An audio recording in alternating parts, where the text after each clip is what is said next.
Hello, and indeed welcome from the future, Simon and Greg. You are indeed listening to Perspective, and I hope you are enjoying your life. But today's episode is going to be slightly different, isn't it, Greg? Yes, this is one technically from the archives that we had to pull from release, the day of release. That's right. So this episode was from a conversation from Danilo and Sharon in anticipation of the Edinburgh Thrive. Unfortunately, the day before the event, they pulled out. The day the podcast released. Sorry. They ended up pulling out because they had another travel logistics problem that meant they weren't going to make the event. So we pulled the episode, but we thought there's a lot of good information in it, a lot of interesting conversations and viewpoints. Yep. So we're going to share it with you now. Don't try and go to Thrive 2025 because it's over. Oh, yeah. If we mention it and if we don't edit it out. Good. Yeah, good point. All right, enjoy. The goal isn't to live forever. The goal is to create something that will. Welcome to Perspective, a podcast for wedding creators, where we sit down, often with a special guest, and talk about our many years of experience in the wedding industry so that you can learn from us and grow your wedding business. I'm Simon. And I'm Greg. Together, we are Cinemate Films, two Scottish-based wedding filmmakers who love nothing more than drinking coffee and talking shop with others in the wedding industry. And we've teamed up with Photography Farm to bring you 6 special episodes of this podcast in anticipation of Thrive Edinburgh 2025, happening on the 4th and 5th of March this year at the Yotel Imaginex. Yotel. Hey, Greg. Hello. How are you doing? Who are we talking to today? We are talking to Danilo and Sharon. Hello, guys. How are you doing? Hello, guys. Hi, guys. Hey, guys. How are you? Very well. Very well. This is actually our second podcast of the day. So if we start talking really quickly, it's because we have had so much coffee. So I'm really sorry. Good to know, but no problem. This is our 5th, I think. Yeah. I don't know if there is such a coffee maker, but it would be great if they had some sort of a limiter, when you put on the screen limiter on your iPhone, maybe, to just not to let you drink any more coffee, Yeah. Yes. This is your 5th of the day. Do you want to pour another one? So guys, thank you for coming on. How have you been? What have you been up to? Thank you so much for having us. It's a pleasure to be here. And we have been pretty busy, right? We've been, our season has ended, the last year has ended somewhere in October. But we've been working tirelessly on our education. We show up every Wednesday, basically, for our academy live. So, it's been quite a ride since then. Yeah, and Awesome. season is starting this weekend. So, So, yeah. All right. Very exciting. Is that early for your season, or is this about normal to start in January? Or maybe February yet? No, still January. Yeah, the past 2 years it's been a little bit different. So we start in January, which is weird for us, but we actually like it because we don't like to have a big gap and then, it's very hard to pick up cameras after how 6 to take months. photos. I was going to say, do you normally get that feeling of that first wedding back and it's been like months of not shooting and you're just like, what are my custom buttons again? What am I doing? I don't know. Definitely. This is Sharon in July as well. But You're terrible. You're terrible. I'm kidding. Yeah, but it's funny because it's true. no, I mean, we definitely all need a lot more. I would say as wedding photographers, it's usually hard to keep the consistency, and especially, with these first couple of weddings after a big gap. So that's why we really like having at least a couple of projects during this gap in order to just, stay awake, stay in shape. Yeah, absolutely. So before we get too far into things, if anyone out there is listening and they're not sure who you are, can you introduce yourself? Who is Danilo and Sharon? What do you do? Where are you based? Of course. Yeah. So we are wedding photographers from Serbia, but our studio is basically based in Italy. We live in Serbia, and but we shoot weddings in Italy. Yeah. And we've been shooting weddings for the past 13 years, and we began as local wedding photographers in Serbia, shooting local weddings, and now we are shooting luxury weddings, mostly for US couples who are getting married in Europe. I would say that 80% of our weddings right now are in Italy. Yeah. And we Some also in south of France. Yeah, some in south of France, and we also run an education for wedding photographers, online education, and yeah, we're all about weddings. Right Cool. now.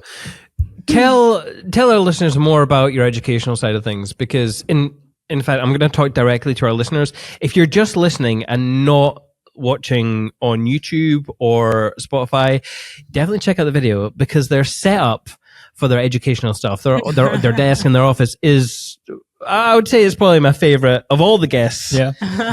You've taken it up a notch, guys, and I really appreciate that. So thank you. Thank you very much. Thank you. Well, just so that viewers don't think that we're these weirdos who bought this whole setup to do the podcast with you guys. This is where we film and record our education. So every week, every Wednesday, we have to show up live. This is the promise that we made to all of the students in our academy. Cool. So every week we will show up every Wednesday and do a different class, covering different topics. But what's great about showing up live is that we can be consistent with everything that's happening currently in the market, with the time of the year. So it's very, very tailored to the current needs of the photographers. This is why we're doing it this way. Cool. Can you give our listeners what was the last thing you guys talked about and That's educated interesting. in your group? That's a great question. So last class was a case study. So every month we have a sort of a leaderboard, and in our academy we have this leaderboard where we basically incentivize students to be active. So the student who got most likes, which means that they were most productive, they were posting the most, and actually Giving advice. They gave advice to other photographers, and thus they collected these likes. They would get sort of a gift from us, where we would give them case study of their brand, which is a sort of a one-on-one in which we do live in front of all of our students. So that was our last class. We did the live one-on-one with one of our students who's been there for 9 months now, and that's their second live. So every year we allow a new round of one-on-ones for all of our students. So Fania, she won it the second time, and now we did like a review of what they did since the last time we spoke, and it's incredible, honestly, like to see the transformation, what can be done with a good guidance with photographers. That's insane. Like I mean, we know it's on our own. This is the biggest reason why we started this academy. When you're out there, when you have no idea where to start, and there's so much information around you, but there is no one to really direct you. So this was the idea with the academy. We want to help photographers get only the information that will help them at the current moment overcome the current challenges, and then go on the step further. So we're super glad how this turned out. Yeah. Cool. Sounds cool. Yeah. Can you recall any of the critiques you've given the student over their time with you, and what improvements did you actually see in their portfolio or their website? Or That's a great question. I think the biggest improvement was in terms of visual representation, because after our first session with her, we did a lot to present her with her own images, how her portfolio can look completely different just by curating the images the right way. So definitely that. And then she completely transformed her website, presenting different galleries differently. Her homepage is completely different now, with a lot of call to action buttons and everything that she has implemented everything that we have taught, and it was amazing to see this transformation, because now it looks like two completely different photographers, but with the same portfolio, which is very interesting. The key is, I don't know if you've noticed this in UK or generally speaking, but many photographers now are striving for luxury market. and many photographers have been striving for something completely different for the past 10 years. So now we have seasoned photographers who just don't know how to shape their presentation to attract more luxury clients. So we would have great photographers who just don't know how to present their work to luxury clients. And that's what we did mostly with Fania. We helped her curate her work, present it in the right way, focus on the things that luxury clients want to see in your portfolio in order to attract more of them. So she's definitely now taken this first step of making a strong foundation for the next steps, which would be, working more on her content, reaching out to the planners, making sure that more people know about her. So yeah. You mentioned that people are trying to break into that luxury market, and it's definitely something we've seen over the years. And you said that you shoot luxury weddings in Italy. What does that word actually mean to you? Like, what is a luxury wedding? What makes it that? I love your questions. Well, definitely one of the main things is the budget of the wedding. And is there anything else? Yeah, well, I mean, just going above and beyond from what would be necessary or like usual, So I would say weddings, generally speaking, if we walk out of the city hall and get married, like getting married in city hall usually costs like $20 and that's it, right? So anything beyond that is a luxury, right? Now, the luxury wedding in these terms of what we're talking about is more about, the opulent decoration, incredible locations, something that is very limited. I mean, whatever would make any luxury good or any luxury service as it is, if we talk about a luxury hotel, like what makes a luxury hotel a hotel? It has a bed, it has a desk, but the way that this bed is made, the way that this desk is made, the drinks that they're serving, the service, all of these things are, this is the finesse that actually makes every wedding that we can consider a luxury wedding. Yeah. Now, you've been featured on quite a few publications, Vogue, you're part of the Lane, Brides. Has that being featured on these places online, has that elevated your brand? Has being featured here, has that been a goal that you've tried to achieve to enable your brand to kind of stand above the rest? It's definitely a plus for the brand, but I wouldn't say that was something that brought new clients to us. I have to be honest, but directly. Yeah. I think that there were we had no couple who was like, guys, I found you on Vogue or I found you on the Lane. But it's more like social proof for the brand.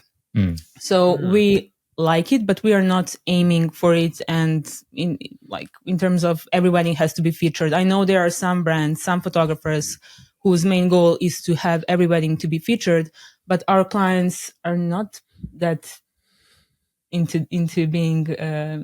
Well, no one's crazy about being featured. But if we have a nice story, if we have something interesting, if we have a unique wedding that we feel like should be seen by other and would be inspirational for other couples, why not? That's cool. But I would say with what I may feel that you're aiming towards is like, are many photographers now aiming to get these logos on their website and all of these things? I don't know if this is where you're heading with the question, but yeah, I can say that you can now see Vogue logo next to many wedding photographers' logos. And I don't think, I know that in the wedding photography world, this is something that we talk about and that we can say, this is too saturated. This feels like too repetitive in a way. And it's become very available to photographers to basically pay an editorial in Vogue and just get the logo next to their logo. However, I would never advise photographers not to do it because, for clients, they're getting married only once. And this is the first time that they're looking for a wedding photographer. So in some way, this can be an advantage regardless of what other photographers would say. And this is, generally speaking, the key component and the key vision that we're trying to present to wedding photographers in our academy and wherever we teach. Don't think about what other photographers are saying about you because they're not your clients. We can't go and impress other photographers and try to do whatever feels right for the community of photographers, and thus, lower the chances of us getting our brand and our company where we want to get. Yeah.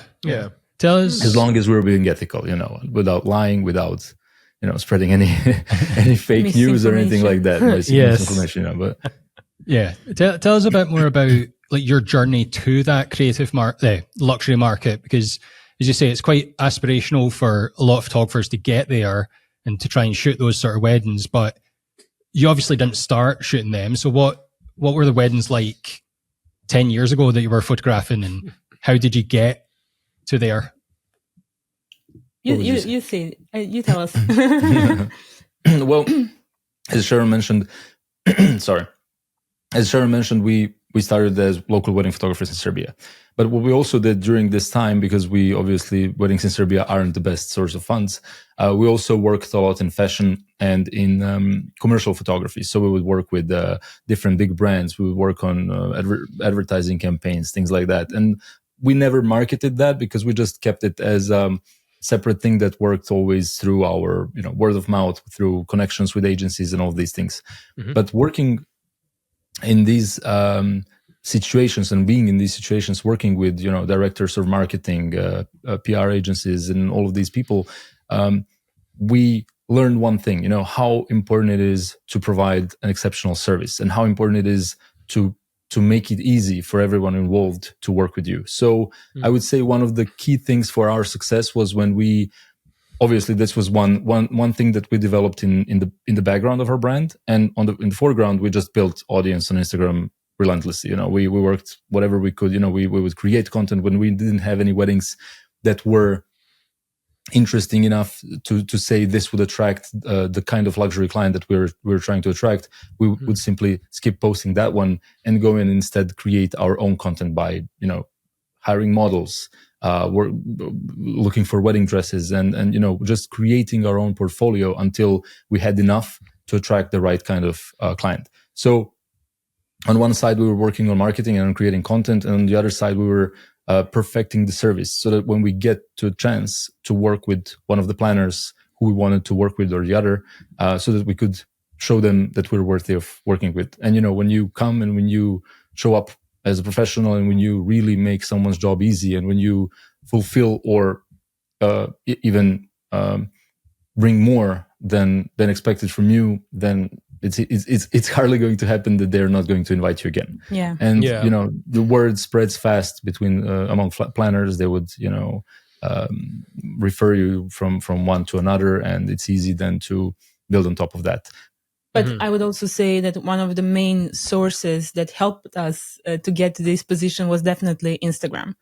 That was the reason why we started shooting weddings, not only in Serbia, but also in other countries. Yeah. Croatia, first it was Croatia, Austria, Germany, and then we transitioned to Italy to shoot only couples from the United States.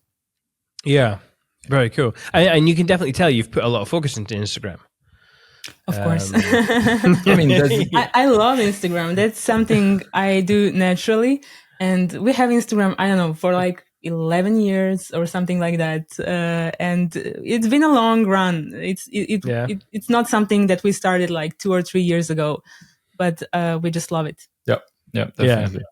And the fun thing about Instagram is that we always like to say this in the community, with any other marketing form, you have some sorts of limits. If you do SEO, you're really just targeting these specific keywords. You're targeting specific market. If you're doing, local marketing, or if you're doing ads or anything like that, then you're really targeting one thing. But with Instagram, I would say you're basically kind of gambling, where you just put out as much as you can and wait for something to happen. But whatever would happen can mean, literally anything could happen. Yeah. Through Instagram, you could literally book a celebrity wedding by showing your work on Instagram. You can literally book a wedding in Cambodia or in South America or in South Africa or wherever you want by posting regularly on Instagram. So this is why it's been our favorite channel and our main source of attracting the right clients. Yeah. What sort of content, like obviously your Instagram, you're talking to two different audiences. You're talking to potential couples and photographers looking at your educational stuff, but in terms of the couples, what sort of content do you see connecting with them the most? Like what's getting the most engagement? Yeah. So we have two different audiences that we want to speak to when we are talking about Instagram. One is the audience who is already following us when we are talking about couples, not photographers. So we have many girls who are just following us because they want some inspiration and they like photography, or brides who are just engaged. And we communicate with them with our stories and our regular posts. But we use, of course, Reels to attract new audience. And I think last year we are so happy with the results because our Instagram grew 70% just last year by posting regularly on Reels. We were creating different videos where we would educate brides about weddings, because we think that everyone knows about weddings because we are in the industry. But for all of the brides, even if they are organizing high budget weddings, it's new thing for them, and they're just seeking for inspiration and informations. Yeah. Are these primarily the videos where you're sitting on a chair in a? Yes. I mean, those videos are they're class. I do like them. How many? Like, I guess why did you start making those types of videos? Just when it's, when you look at a photographer's site, a lot of them don't even implement video at all. So what made you kind of start opening up and being a little bit more forward with yourselves and talking directly to your clients on Reels? Was it that you knew it was going to grow your Instagram, or was it kind of a calculated bet for success? I think that we both love marketing. We love playing with it. And of course, if you look to any educational video about marketing today, they would tell you, get in front of the camera and start talking. Yeah. So it was easy to make that decision. Or if they're selling you courses, they would say you don't need to stand in front of the camera in order to get million views, right? I don't know if you got these ads.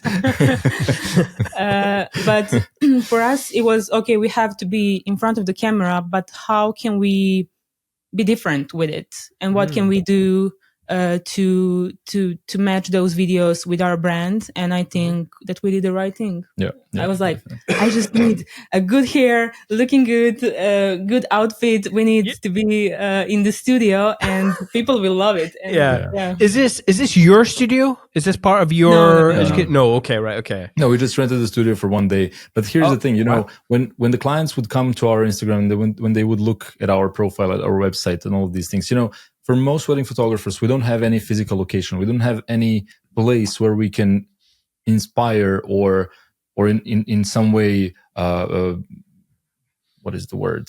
Stun the clients with something interesting, with something where they would, when you walk into a luxury store, when you walk into a beautiful restaurant, a hotel, coffee shop, there is something that really makes you stop for a moment, look around you, and feel the vibe of the brand. And we wanted to achieve that with the with Reels. digital, with digital media, because there is no physical location. So how do we bring people in to feel the vibe of our brand, to feel that to get that luxury feeling of working with us and the whole thing. So that was what we were aiming for. Now, of course, as Sharon said, when you get, video content is performing way better than photos right now, and we knew that with just a couple of videos we would also already get some advantage and more. We would give more context to what we were doing. Mm-hmm. Mm-hmm. Yeah. I have been enjoying going through your Reel videos. I've noticed some of them are getting a little bit spicy in the comments. I don't know if this was intentional. Just I think my favorite was I can't remember which one of you it was editorial versus documentary. Yes, the documentary, and you mentioned that you didn't want to rely on luck. Going wild. And I was like, ooh. Our intention is definitely to spice up things a little bit, and we're just playing with it, trying to see the response, but at the same time thinking about our couples, because we are talking to them. We are not talking to wedding photographers with these videos. Yeah. Because we have a completely different page for wedding photographers and education. Oh, okay. But most of the comments are from wedding photographers who are documentary wedding photographers. Yeah, they really like that part. We don't want to rely on luck. Really resonated badly, I would say, with photographers. Was that intentionally? Like, did you try and word that intentionally to cause a little bit of spice, or was that just you're in front of the camera? Yeah. No, this is really what we think. Seriously, like we're not going in front of the camera and saying something that we feel would sound good. We really think that, like, we started developing a really thorough, detailed plan of capturing a wedding because we figured people are hiring us to capture these multi-million-dollar events, and they really expect from us to capture it all, to make sure that we can deliver a gallery that will showcase everything from that wedding. So we figured, we need to plan. We need to make sure that we can deliver all these photos. And if some photos would slip because of the timeline change, because of the weather, because of anything, we have to be ready for any given scenario so that we can deliver 10 out of 10 times. And that's where we said, we can't just show up and just take photos of whatever is in front of us, because these clients would expect more than that. So we need to be ready. And the way that we approach that is that, we communicate with the clients and we make sure that we are always connected with the client throughout the day, so that we can give them tiny bits of direction in certain moments where we would get the picture perfect moment every time. If a bride is getting ready, if she's putting on her dress, and if she's in a really dark, messy corner of the room, I mean, what's wrong by saying, can you please move over here closer to the window in a much nicer space? And if you do that, in my opinion, you're already becoming a sort of an editorial wedding photographer, where you direct, where you create the scenes in your shots rather than just documenting them. So that's where we said, that's why we mentioned this, like relying on luck. I don't want to think whether we're going to be lucky that the bride will come in the right parts of the room or anything like that. Yeah. Just be better documentary photographers. Come on. Hey, I'm Ashley from With Jack. I'm one of the sponsors of the Perspective podcast. With Jack helps to keep photographers in business by supporting them financially and legally if they have problems with a client or they make a mistake in their work. We've all had that fear of our CF card or our hard drive failing and losing important photos. You can find out more at withjack.co.uk. Head over there and find out how we can help you be a confident creative. Let's talk about creating a luxury portfolio then, because these are, like you said, very big events. And there's just two of you, I'm assuming, on the day. No. Usually no. It's just one? No. Oh my Up to 5. Sometimes up to 5 photographers. It really depends on the complexity of the event. But we always have conversations with wedding planners and with our couples about their expectations. And usually their expectations are above having 2 photographers. And as we said, we had, I think 6 was the maximum. Yeah, our team.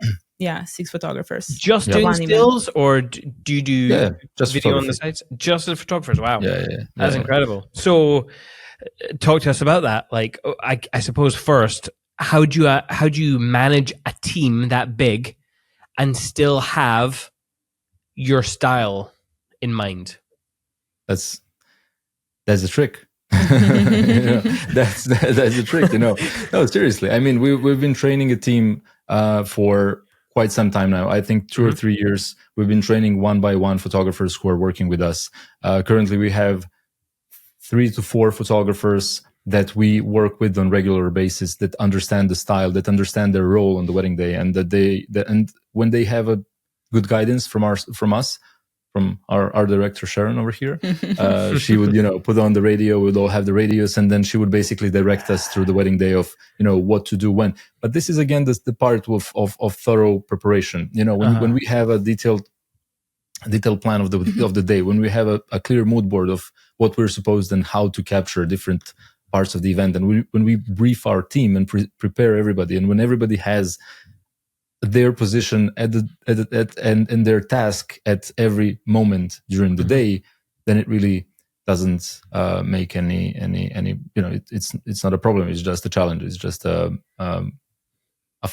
fun and also difficult. Well, not difficult, but more like, how would you say, challenging thing to pull off. Yeah. Yeah.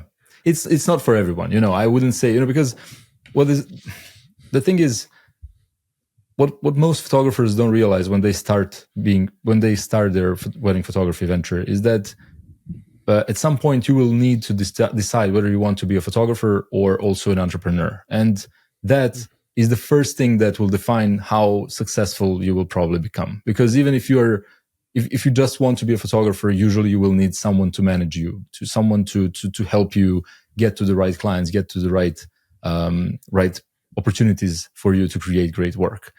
So for many of us, most of us wouldn't have that kind of a budget to hire someone to manage us. So, skill. Or even will, this is the thing, again, like most wedding photographers went into photography for freedom. And then they figure, okay, now I really have to be a solopreneur, a person who will handle all of these things. And then as you grow, as you want to work at more complex events, as you want to work with bigger budgets, then you get to also a role of being a team leader, someone who will also be a teacher, someone who will also be a responsible person in front of the whole team, talking with planners, making sure that everything is set up right. So it gets more and more complex the more you grow, and it's just up to people to the photographers to decide where they want to find themselves comfortable in the industry and enjoy that. Yeah. Was there like a turning point in your careers where you decided that's the direction we want to go? Definitely. I think it was during COVID. During COVID, we decided it was either we're going to give up on photography or we're going to go all in. And then we decided that we are going to create a team, build a team. And we now have a studio with studio manager, assistant to studio manager, photo editor, associate photographers. Yeah. So that was the moment when we decided we want to build something more than just the two of us being photographers. Yeah. But also, I think we just want to explore. Like, we want to see what can be done. We're not like obsessed by the idea of succeeding or, just it's like really an interesting thing for us to learn and become better in different aspects, not just in photography, but really like in all of these different aspects of what it takes to do the work that we're currently doing. Yeah, absolutely.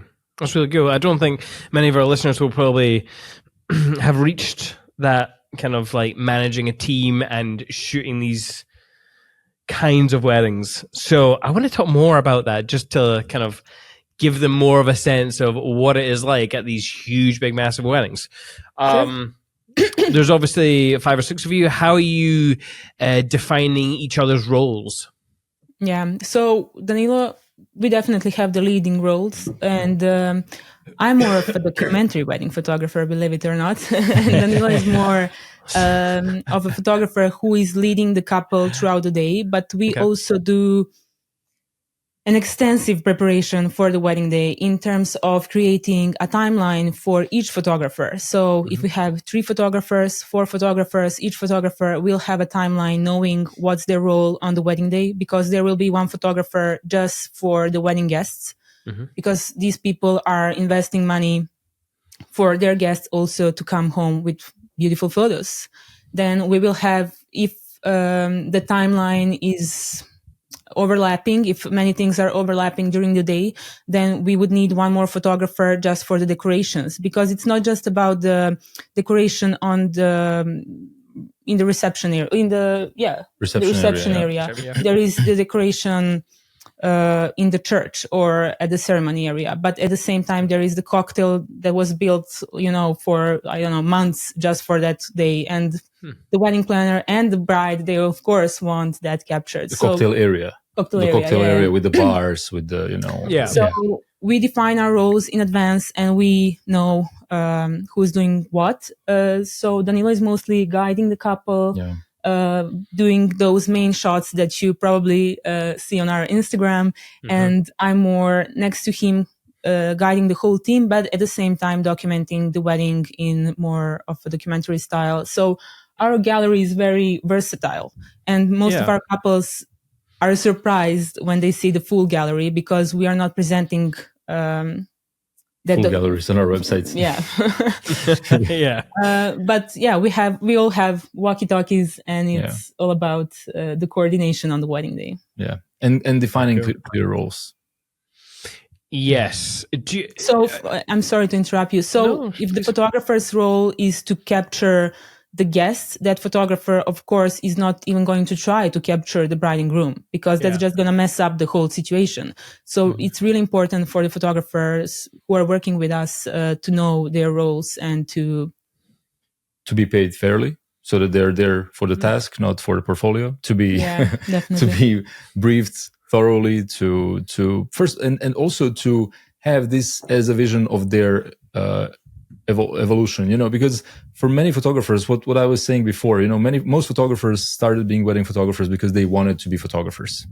And as we developed different teams, as we can see different teams now that being developed in the market, in the high-end luxury market, we can see more opportunities for photographers to be just photographers and to basically earn as much or even more than what they would earn if they would pursue their own careers in their own smaller businesses, but to work in much more interesting environments, in much more interesting locations, and to just work as photographers, to do what they love the most, So most of our team are actually these kind of photographers. These were the photographers who pursued their own careers, who we gave an offer that was in a way better or more interesting than what they were currently doing with their own brand and business, and they just decided to join the team. You could definitely build a career out of just being like a second shooter, even if it's just a solo. You're working for another photographer. You don't have to run your own business. There's something to be said for just second shooting every weekend. And less stuff to worry about in terms of running a business. Look, you show up in the morning, you read through the brief, you shoot through the wedding day and surrender the cards at the end of the day, and you go and swim in the pool. It's like, I mean, it sounds like a good plan. Why not? So. You're making me rethink business, Greg. I just want to shoot and then give you the cards and go swim in the pool. Why am I doing this? Now he will sell you the academy.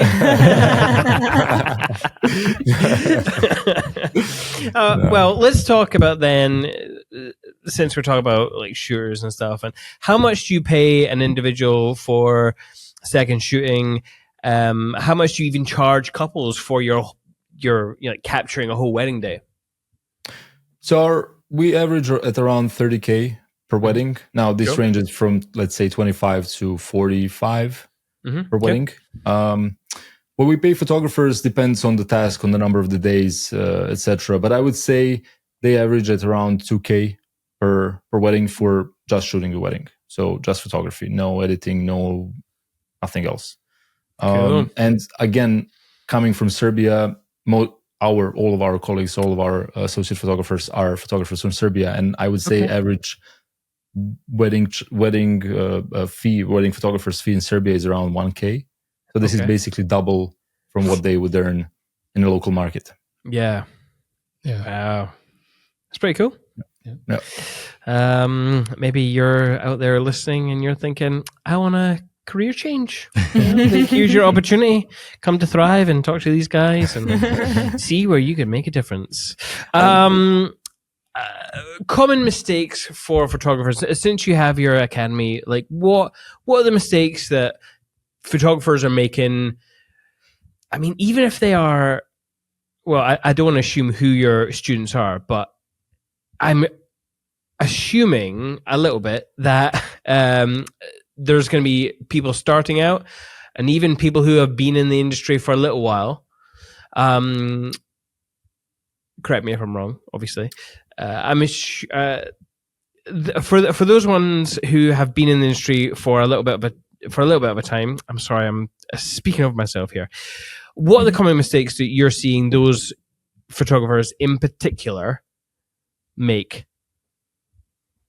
How can they benefit themselves? Number one thing, thinking and talking too much about other photographers and other photographers' opinions. This is number one thing, I would say. When you try to do everything to please other photographers and not to do anything wrong, not to interrupt the usual flow of the current situation in the industry, it's definitely hardly going to happen that you're going to get somewhere, And unfortunately, for most photographers, why they would do that is because they are relying on the possibility of getting referrals from other photographers. Yeah. And if this is your main source of inquiries, then you're definitely lacking marketing skills. So, this is what we're then teaching photographers in the industry, in the community of this is your weak spot, and this is where you need to what you need to work on in order to get to the next level. Another thing would be overshooting and overpresenting the work, not being very clear and very precise of their own style. Mm-hmm. So we can see, a lot of. I was doing judging for Way Up North conference. Oh, yes. And for their awards. So today I was judging, and I had 57 different photographers submit their different stories from different weddings, and I would say 42 were the same. I was just going through 42 of this, or maybe even more, of the same basically approach and the kind of shooting, because this is what photographers tell other photographers they're supposed to do. So unfortunately, this is a big deal. This is, the combination of thinking too much of what other photographers will say about your work, plus not being selective enough to attract only the kind of clients that you're trying to attract would be. And I would definitely add creating portfolio for yourself rather than creating portfolio for the client. I think that is, in my opinion, number one mistake many photographers are making. So they're shooting to please themselves. They're not paying attention to what are requirements from the bride, from the couple. There are so many images online of the brides with, just like double chin, look, not in a flattering pose, not looking their best, and photographers are posting that. In my opinion, that's only my opinion. Our job is to make our couples look their best, and I would love if I'm woman, and if someone was shooting me, I would be like, make me love my photos. Yeah, like make it like if we're talking about documentary, if we're talking about real moments and real emotions, like make it real, but capture the right moment where I look also good. Yeah. You know what I mean? Like this is the skill, and unfortunately for many photographers, I feel like there is. Now, I'm going to get a lot of hate for saying this, but I feel like there is a bit of ignorance about these things, about understanding the priorities of our clients and saying, well, no, that's not important. That's not important. Light is important. Yeah, light is important, and it's important that I capture the right raw emotion. But let's say light is important, and how the client looks is also important. How about that?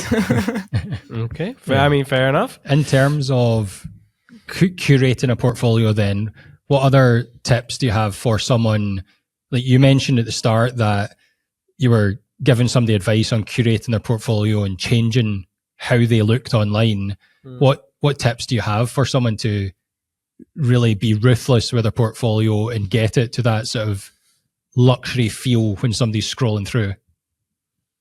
Yeah, so definitely first you have to know who is your client. Who are you trying to attract with your photos? And then to get into the role of being that client.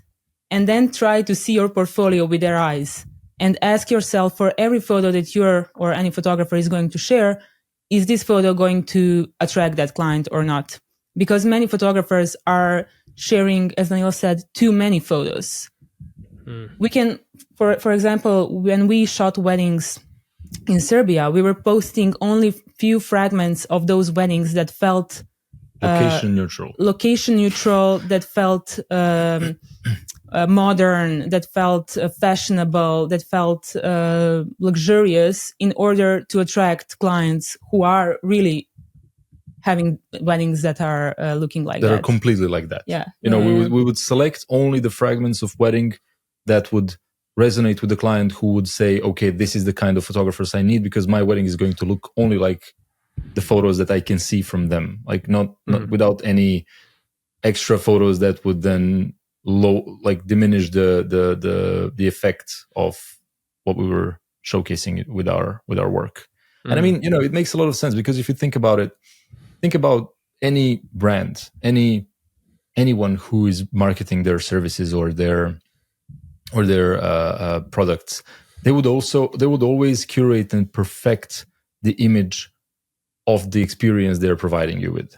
So they would never, like, if there is a restaurant and they're photographing their food, they would always photograph it in the best possible way. They would always make it, if you have this beautiful Michelin star restaurant, and there would be some smoke, maybe there would be some chiaroscuro light, there would be the presentation of the dish would be amazing. They wouldn't show it halfway eaten, and because but that's also that dish. That's also that dish, but they would never present it that way. If there is no, unless they have really a creative idea of how to present it that way and to make it really interesting by doing so. But for most photographers, what they do is they would present you the dish, and then they would photograph it throughout until being eaten, and then also in the inside of in the sink. And that's the problem. When you showcase the whole thing, it doesn't really make the first photo that delicious. It doesn't look that delicious. So if we translate it to a different language, to a different perspective, you understand why it's important to curate. So we're not talking about not delivering all the moments. We're not talking about not paying attention to the little emotions in between. We're not talking about not capturing all of these, but how we present them is another story. Yeah. And by presenting only that, you are climbing your way to the weddings where everything will look perfect. Let me ask you guys, what do you think about this kind of approach? It's a wee bit harder, well, sort of harder for us, because we do video. So Yeah. I know. You almost have to tell more of the story. But in terms of photos, like, I can definitely see, like, if you're creating a thing, maybe the wedding didn't fully speak to the audience you want to get to, but the shoes were a lovely pair of Gucci shoes or something. That's what you would show from that gallery, I'm guessing, to talk to that market. Yeah, I think the thing is, for me, things, again, I'm going to be one of those photographers or filmmakers who I am a little bit selfish in the fact that things are not really important to me, but only in the way that I've been married for 15 years, and I don't think the things that are important aren't the things of a marriage. It's more the relationship. So I'm all in with just showing as much screen time as I can to building anticipation to a point, and then showing the carnage and not having it be perfect and about things. You know what I mean? But that is a very different market for someone who maybe spends so much money on the perfect wedding. So I understand. That is the thing. That is the thing, actually. I hope I didn't interrupt. I just wanted to say, but just to add to that, that is the thing. You clearly know who your clients are. And you clearly know that you're not going to attract luxury clients by posting that kind of work or presenting that kind of work for the most part. Yeah. So, but we can't have that kind of mindset and be sad in any way that we're not in the luxury market. We can't. Oh, no. You know what I mean? And but unfortunately, for most photographers, they would like the results or the cash from the luxury market with the approach from the more approach towards the emotional side, or the side, like, obviously, when the whole thing is, when the budget of the wedding is going to be allocated towards evenly, basically, regardless of the wedding. So if we have a budget of, I don't know, $6 million for a wedding, that photographer is going to be probably paid more. Yeah. But we can't expect from a wedding with a budget of $50K to get all of the budget towards the photographer. Mm-hmm. So it's just about making sure that we're in the right market. And I'm not judging anyone saying I don't want to go towards a luxury market. I say that's perfect. We're just trying to educate the people who don't understand why they aren't within the luxury market. Yeah, and who are trying to do so, but without changing the approach or the belief system that they have. Yeah, and I would probably say this, like, filmmaking is different in the fact that you've only got a certain amount of time to tell a story, and you have to be really pernickety as to what you show. And so I think that comes with a little bit of privilege, having that opinion, because we work with photographers all the time, and we recognize that their role is to capture these things, to document these things. That is important. And if we weren't working with photographers, then maybe I would reassess things a little bit, because there are items on a wedding day that have importance. I'm not just saying that things are things and we all live and die, and I'm not being totally macabre, but we'll work with photographers and see them spending an hour to get this perfect flat lay of details, and we'll be lucky going, we don't need to capture that. That's not for the video. It's not going to add any value to our film, so we get away with not having to show those. Yeah. But got it. Yeah. What's your thoughts around styled shoots? Like, do you recommend that as a way of breaking into a market, or are you against those? What's your thoughts on them? Well, they're definitely not against them, because they mentioned that they used to do them. So again, just looking at any brands, any brands that are trying to sell their service or their products, are they doing their marketing campaigns? They are. So why wouldn't we as photographers, right? So, you would have Adidas, Nike, whoever have a style shoot of a person on the track. They're not really capturing the people running, but they want to present an inspirational image of what you could feel like if you would start running and buy their shoes, right? So it's the similar goal that we have with our style shoots. Now, unfortunately, lately we don't have the time to work on these. We will be doing two this April in Paris, but in the past 2 or 3 years we didn't have so much time to work on these. However, we always advise photographers to do this, because if you lack, again, we're just talking about photographers who are trying to enter the luxury market. If you're trying to enter the luxury market and you don't have the content to attract these kind of clients, don't post what won't attract these clients, and go and create your own content that will. As easy as that. Yeah. Get yourself a sexy chair in a white backdrop, have your hair nice, and talk to your clients. That'll do it. We're going to interrupt this podcast to bring you an advertisement for PickTime, our buddies at PickTime. We love PickTime. If you want to elevate your business, PickTime's maybe the way to do it.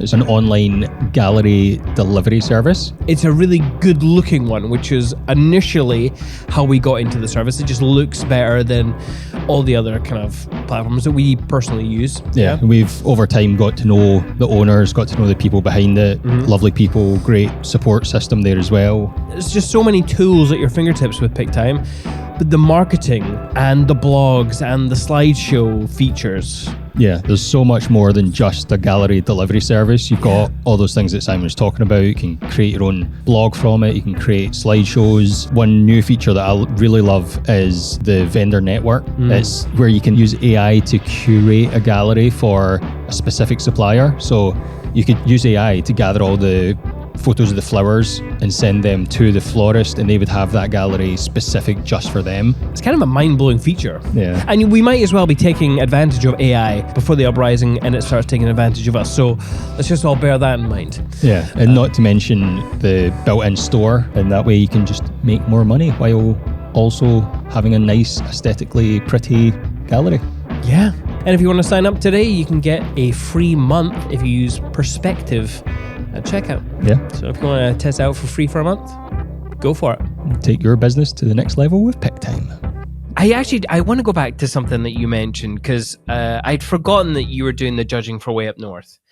And not obviously, we're not photographers, we're filmmakers, but like when you said, 40 out of these galleries looked how many photographers would lay out a gallery, I'm thinking, I actually don't know what a common photographer would lay out their gallery like. So can you just rewind a little bit and talk more about those portfolios that looked the same and how the smaller amount kind of differed in their approach to storytelling, I'm assuming? Well, I would say again, one thing that probably was a consistent thing I could see through these galleries that would seem very similar to me, was that the approach from the photographer was very much intended that for the photographer's skill to shine. Okay.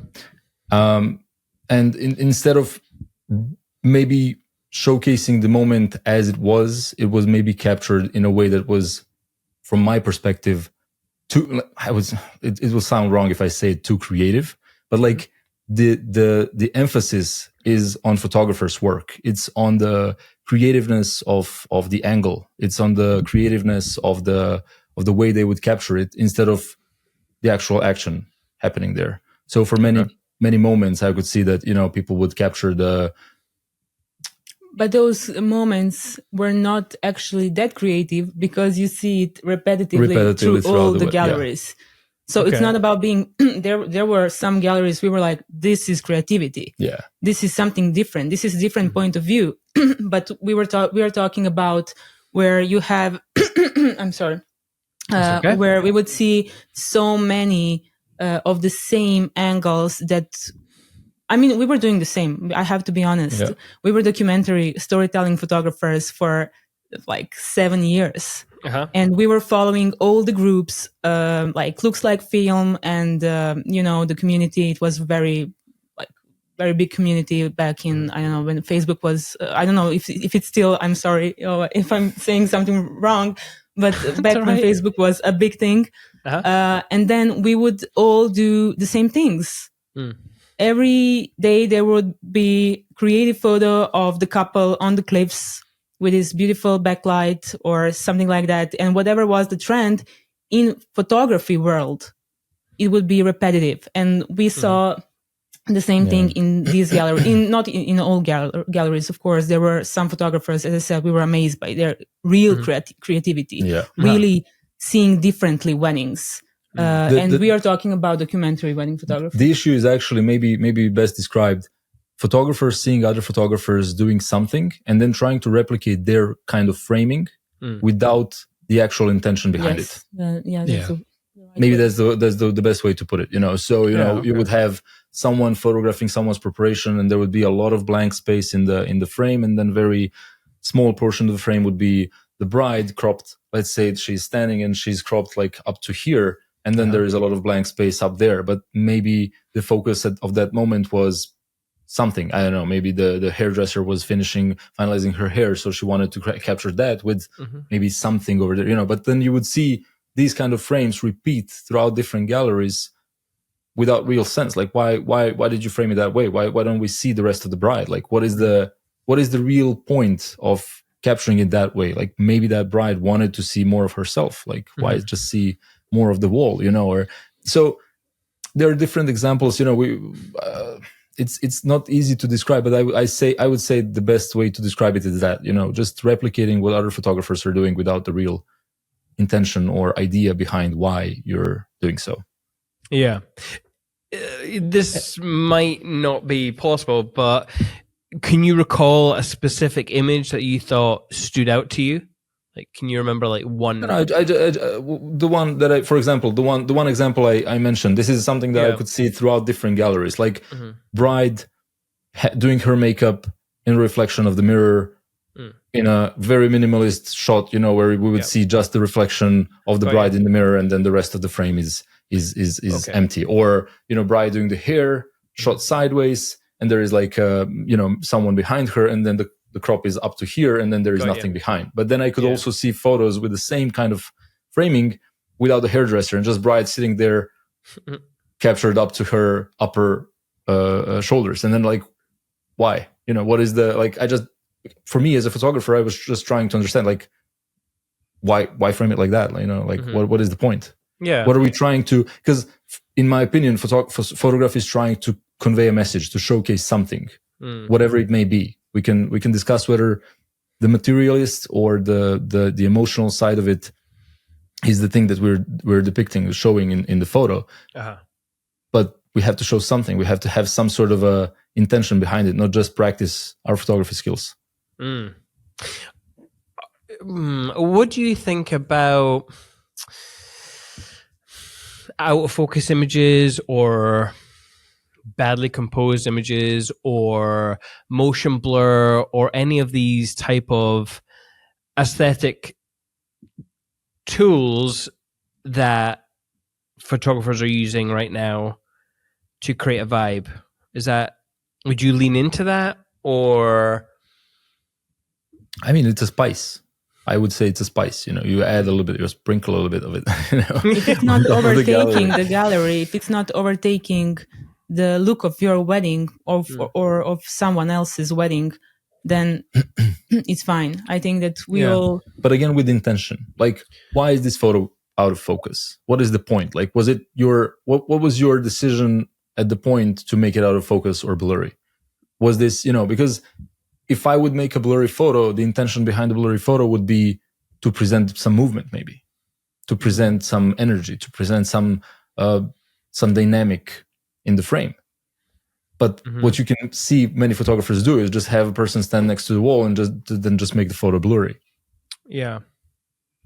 Maybe there is a story behind it. I just couldn't see it, so in many instances. So this is the thing, again, like, I think with the era of digital cameras, a lot of the intention behind pressing the shutter has been erased. So, I've been shooting only digital as well, since forever. And we do shoot some of the film occasionally, but I'm not saying this as a avid film shooter. I'm saying this as a digital shooter, since we have this almost unlimited amount of photos to take during the wedding day. This is how many photographers also would approach. And I think, learning this intention, thinking about why we're doing this is something that would be very, very important. Whatever the intention may be, as simple as it may be, but there needs to be something. When I look at your portfolio, I do see exactly what your intention is for the most part. They are very beautiful. Your curation is on point. I think of other photographers who have the same sort of market, but a very different aesthetic in their images. Someone like John Dolan. I don't know if are you familiar? Of course. Of course. He obviously has a very different aesthetic. He goes for the imperfection in an image. Very, very different from yours, because all your images are absolutely on point. Like, I'm looking at this image here, a timeless destination wedding at Villa Pizzo at Lake Como. Doors perfectly framed. The florals are going over the archway. The bride with her dress open. It's a stunning image. But it's kind of nice that you can still. I find it nice that you can still have so many different approaches to a similar market.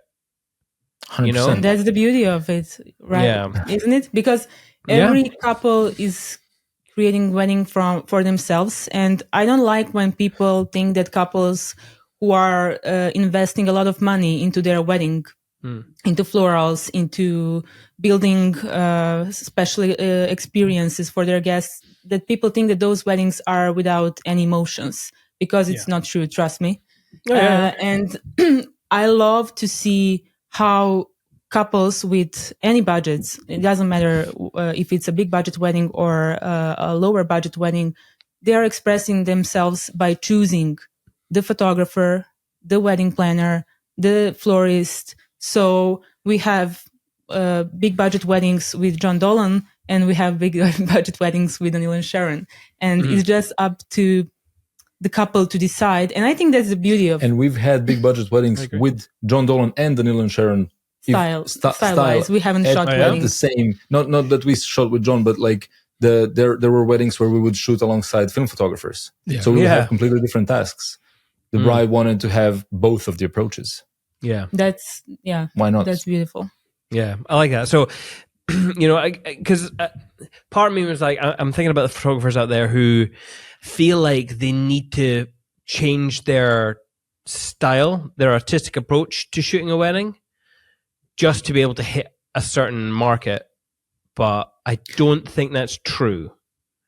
I agree. However, your portfolio needs to showcase The market. what the market looks like. looks like. If you look at John Dolan's portfolio, you will see a lot of Hampton's private estate properties in the background, regardless of the moment that it's captured, which makes a big difference for the bride to choose between John Dolan or someone else. Yes. Yeah. Yeah. We've been talking a lot about portfolio, but you mentioned like relationships with planners and the sort of connections you make and how important they are in building your business. So tell us a bit more, like what's the key sort of piece of advice for creating those relationships with planners, and how would somebody who wants to try and do that take the first steps into it? Amazing. Just like we were talking about different kind of photography, we have different types of planners. So it's really important that your vision is matching with the vision of the wedding planner. We have wedding planners who will guide the couple to take a documentary wedding photographer, and we have wedding planners who will guide the couple to hire editorial wedding photographer. And I think the most important thing is really to match with the wedding planner, to really get to know them, to talk to them, and to see if you are actually matching or not. Because there were some times when we were thinking, oh my God, this wedding planner, they're shooting these amazing, I said photographer? Shooting, yeah. They're planning these amazing weddings. We have to work with them. And then you just, when you meet them, the energy is not, it's just not, happening. And you're not supposed to work with that person. They have someone else who is perfect match for them. Just like we are trying to find the perfect match with our clients. Yeah. Mm-hmm. So I think it's all about the trust and about finding the right person. And definitely one of the things that helped us to work with wedding planners is Instagram. Intentionally posting on Instagram what wedding planners like to see. So if I was a wedding planner, I'm putting so much effort into design, into the perfect plan of the wedding day, perfect timeline. I want that to be visible on the photos. Yeah. So we have many photographers wishing to work with wedding planners, but they are not presenting what wedding planners value, and like to see. Yeah. I think I feel like when we were starting out, we did a few Italian weddings in Tuscany. In fact, that reminds me, did you shoot in Il Boro recently? Yes. Yep. Yeah, we used to shoot there, and I think we fell away from that for two reasons. One, we decided to we didn't want to travel anymore. I had just had kids, so the focus was, let's make the brand more Scottish themed. But then it was also, were we focusing enough on what the wedding planner wanted us to document of her work? Yeah. And I never felt, I always felt in my head, I did a great job for the couple, but I never gave enough thought to the planner I feel. Although she did refer us for a lot of weddings at the early days. Yeah, I know, but looking back, I feel like I wish I had gone out of my way to look after a relationship a little bit more. Just even if it was just not even to get us some further bookings, just to say thank you for referring us because we like working with you. Here's where we're going to go out of our way and we're going to treat you better than most. Yeah. Anyway, just a brain fart there, folks. No, but it's an interesting thought because again, this is one of the things, if you want someone to recommend you, if you want to nurture a relationship with someone and expect someone to recommend you for these weddings. I'm not saying you are, as you said, you're not trying to do that. So this is not your priority. But again, this is another, I would say, lesson. You need to nurture a solid relationship with the wedding planners. Mm-hmm. Again, I heard a great saying, not by being nice, but by being kind. So you don't have to smile all the time when you see the wedding planners. You don't have to be like behind them all the time. You don't have to be like that kind of person. But just be kind. Just be nice. Just be thoughtful of them, and making sure that you are also delivering on their hard work and everything that they've done. Because if you look at it in some way, especially if for photographers relying to work more or to work only with wedding planners and to get these referrals for wedding planners, we have to see them as basically our source client. Mm. We are basically working for them. They are our clients, and the couple is their client. So we're fulfilling their needs and the couple's needs at the same time. Yeah, absolutely. Yeah. Just if you're heading towards a wedding, just try and think about other people's perspective, not just your couple. Because I know you're going out to a wedding and you're thinking, obviously, you're going to make the most for this couple. They are your primary, but think about all the other relationships that you could bolster at a wedding. How can you help other people around you at a wedding? Great. I will add one more, just like maybe an angle of looking at the situation. Absolutely. I would say wedding planner is a director of the movie, and we are all the team at the movie. So when we show up as let's say director of photography, we're there for the director's vision. We're there to create the movie, to make what the director has envisioned with producer, in the collaboration with the producer that is the couple. But the couple is also the audience. But we can't just say, well, I'm not talking with you, director. I just want to talk to the audience. Like that just won't cut. That's probably not going to get you invited again to work on a movie. So that's the whole thing, I would say. Yeah. I want to go back to mindset a little bit because I remember hearing you speak about the valley of disappointment from Atomic Habits, I think it was. Sure. Can you tell us more about that? Yeah, sure. So the whole concept of valley of disappointment is where I learned about it too late. I learned about it right after I shortened my life for, let's say, 5 years by wrecking my brain around why isn't it working for us? Uh-huh. Why aren't we there where we wanted to be? But then I figured, no, you will. And what else I figured is that we will be within the valley of disappointment for the most part of our lives, especially if we're striving for more, if we're striving to grow our business, our brand, and all these things. So valley of disappointment is a great concept from the book Atomic Habits by James Clear, and I would highly recommend everybody read that book just for the life's sake and for mental health sake. And this valley of disappointment concept just describes how we always feel like the success is something that is linear, that if we work on something, that the success is going to come in a linear fashion, that it's going to come every day, and that we're going to see more and more fruits of our labor. However, success comes in a more of a what is the word? Exponential way. So it would be much closer to the zero, or much closer to the lower parts of what we would expect from it. So we would continue working, we would continue investing our labor, we would continue investing our time, but the success wouldn't follow for the first couple of years.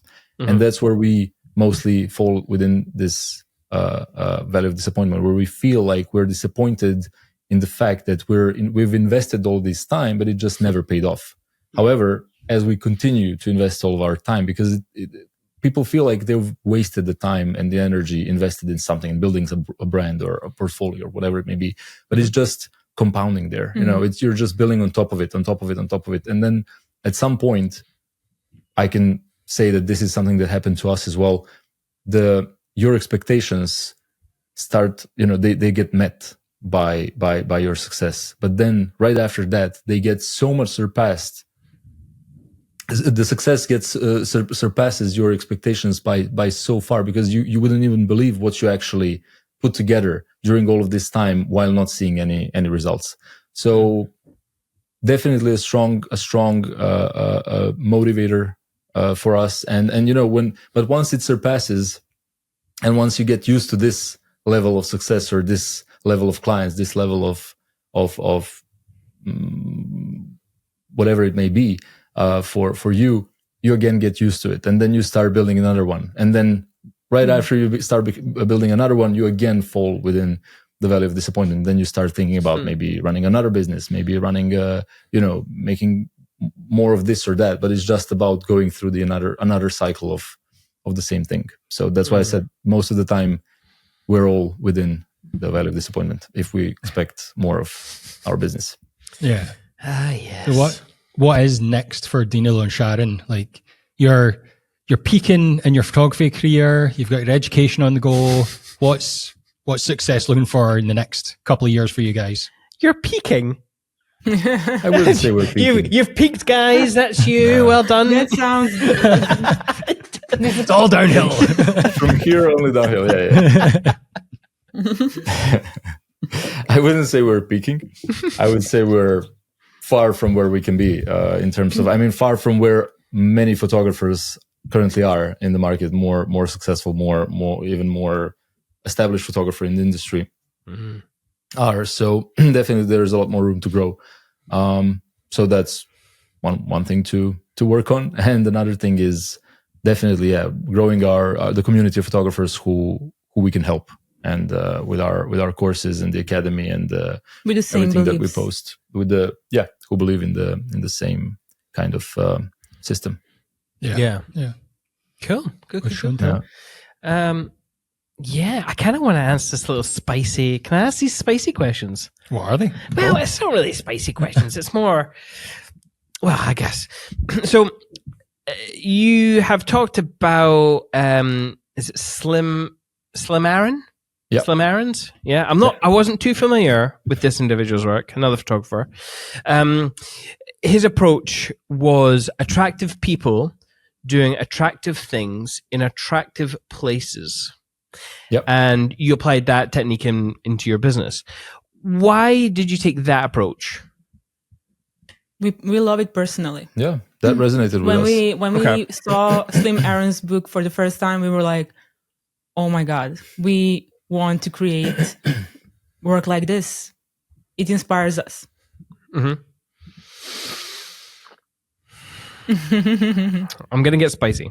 No, maybe I'm not. I don't know. What is inspiring about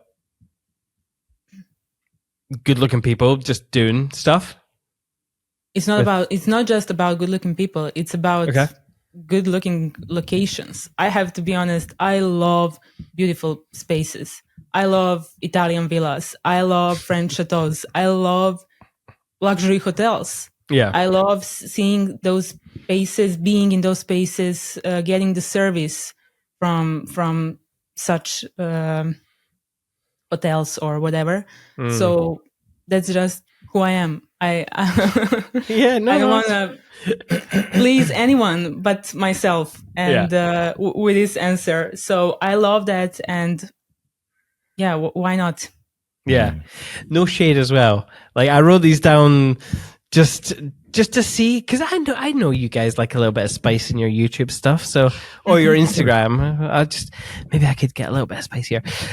What do you think about beauty standards? Then we've had a few guests on our podcast who kind of directly, I would suppose, fight against this idea of beauty standards and how, as photographers, we need to be a little bit more representative or take care in the messages that we send out. What's your thoughts there? I think we can. I mean, I'm all about supporting diversity, and diversity is doing all the things. It's about being on that side or being on whichever side. When if we all become a certain way, if all of our brands become the same, where are we heading? So I don't think there is anything wrong in presenting attractive people doing attractive things in attractive places if this is what our brand revolves around. For anyone looking for anything different, we'll go, this makes more of the market for the other photographers. So I don't think there is anything wrong with that. And I believe, unfortunately, that we live in an era where we are shaming kind of, I'm not saying you are shaming, but I would say No. Many people would shame the fact that you're doing whatever you feel is right or feels right to you, and I don't think that there's anything wrong in that. And I don't think we're sending any wrong messages with the content that we're sharing or anything that we're doing. So, and we're posting. So I don't feel like we should work in any different way just to fulfill someone else's belief systems. I believe that whoever believes in whatever they believe, they should present and work on that. And I don't think there is anything wrong with that. All right, cool. Yeah. Now, I mean, it's not spicy. This is the thing. I don't think this conversation should be spicy. I think this is a natural conversation to talk about. And just as we have different styles of photography, different approaches, different, as we said, different intentions from the photographers. This is where we get different results and different kind of photography and different kind of portfolios and different kind of markets for other people. So yeah, okay.